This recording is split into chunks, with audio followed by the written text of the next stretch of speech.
l'alphabet.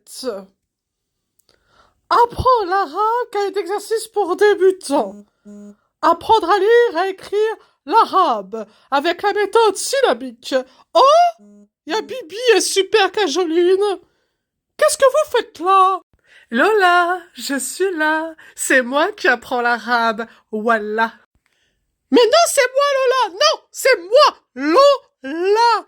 Eh oui. Nous sommes deux Lola et nous allons vous présenter comment c'est casse-tête d'être multidis dans un système qui ne veut pas revoir ses méthodes. Eh oui.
C'est trop bien ça, arabe alphabet, Lola. J'adore, j'adore. En plus, c'est écrit bien gros et on peut le reproduire avec la bouche. Eh oui. Ah pareil, bah là, je sais que c'est bas, mais je ne sais pas comment il faut le prononcer. Mince alors. Et puis là, on a une autre lettre. Oh, mais elle est drôle, celle-là. Elle me ressemble, regardez, elle sourit comme moi. Ah. Et celui-là, c'est ta.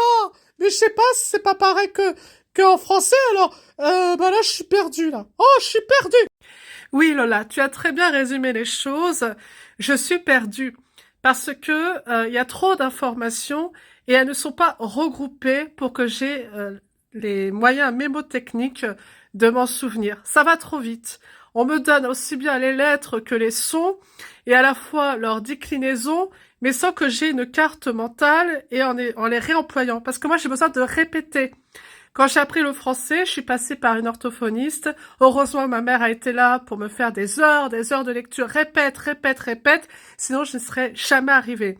Et aujourd'hui, eh ben là, je le vois, toute la difficulté. Même pour apprendre les langues, je comprenais pas aussi pourquoi en anglais j'avais du mal, même en espagnol, parce qu'on pense qu'on est nul ou qu'on travaille pas assez.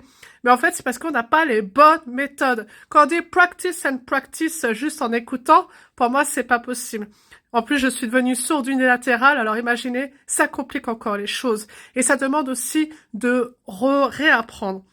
Parce que quand on est adulte, on n'apprend pas de la même façon que quand on est enfant.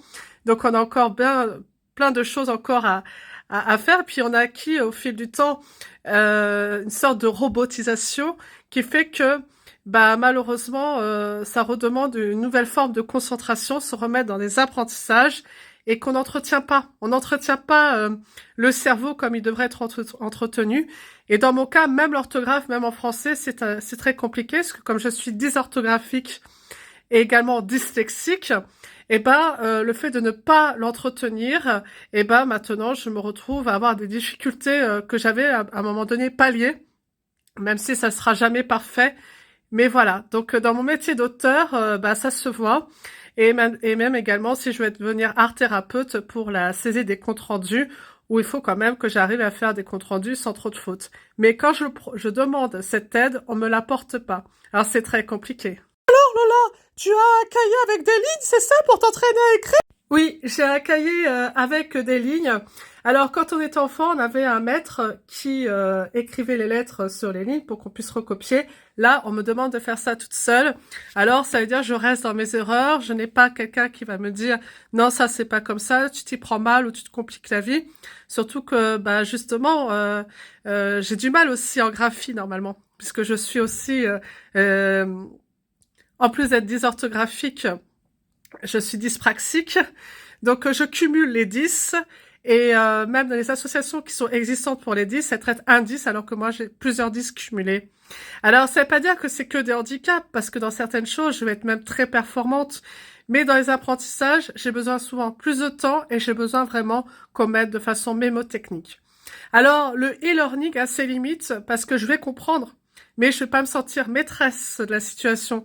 Je vais rien retenir parce que j'ai aussi une mémoire de travail faible. Alors vous allez dire comment je le sais, bah, ça force de chercher puis de voir à travers mes enfants que j'ai pu le comprendre pour moi-même. Mais avoir une mémoire de travail faible explique aussi pourquoi ça va être plus long pour moi à acquérir. Mais par contre, une fois que je l'ai, c'est du ciment. Ça, c'est quelque chose pour moi qui est très fort. C'est que même si ça prend du temps, une fois que je l'ai, je suis très très performante. Alors tout ça pour vous dire que je ne suis pas bête. Simplement, le système ne veut pas s'adapter à mes difficultés et à mes spécificités. Nous avons diverses façons d'apprendre.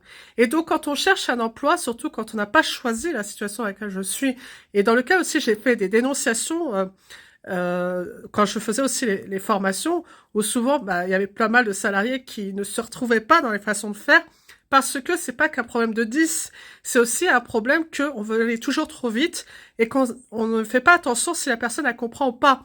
En fait, on attend de savoir, bah tu prends le wagon, tu le prends pas, si tu le prends pas, tant pis. Et l'école, c'est pareil. En fait, on pense que c'est ça, avoir un résultat, c'est de se dire, bah, 6 sur 10, j'en ai 5 qui arrivent, tant mieux. Mais en fait, c'est pas un très bon résultat. En fait, le but, ça serait d'atteindre un 10 sur 10. Et c'est possible, à condition de trouver les bonnes solutions et d'être à l'écoute, des besoins. Parce que c'est de la maltraitance. C'est de la maltraitance de ne pas écouter.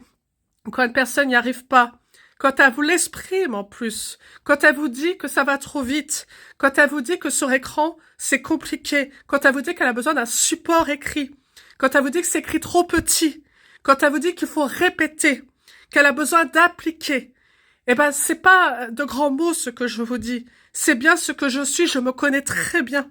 Je sais ce que j'ai besoin, en fait. Et comme d'autres personnes vous l'exprimeraient de la même façon que moi. Oh oui, ça c'est vraiment très clair, Lola. Bravo, bravo, bravo, bravo. Alors, j'espère que cette petite présentation permettra d'ouvrir des portes et faire en sorte que les choses bougent, car je compte mettre tout en œuvre pour que les lignes bougent. Oui, il faut que ça change. Eh oui! Entre Lola, on se comprend.